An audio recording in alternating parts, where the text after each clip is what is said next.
Milliy matbuot markazida O'zbekiston Milliy tiklanish demokratik partiyasi va uning Oliy Majlis Qonunchilik palatasidagi fraksiyasining saylovdan keyingi 1 yillik faoliyatiga boshlangan matbuot anjumani bo'lib o'tdi. Unda yil sarhisobi va istiqboldagi rejalar haqida so'z yuritildi.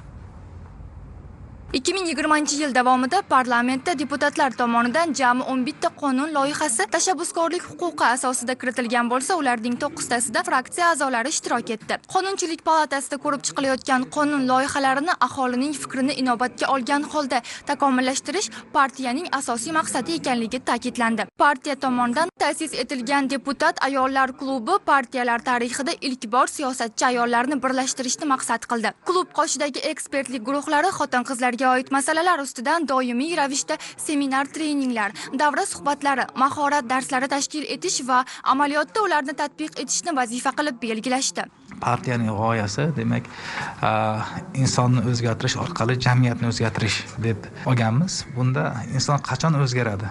Katta insondan ko'ra yoshlarni tarbiya fanini kiritish orqali maktablarda, yoshlarni tarbiya berish orqali kelajakda demak inson ham o'zgarishi ta'kidlab o'tilgan.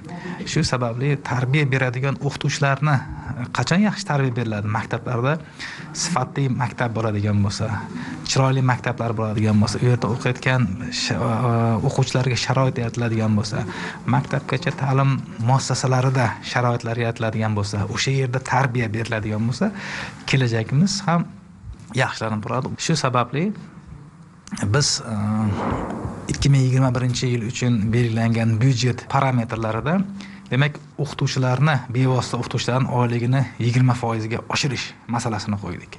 Shu bilan birga anjumanda yil davomida bajarilgan ishlar va kelgusidagi rejalar yuzasidan takliflar ham berib o'tildi.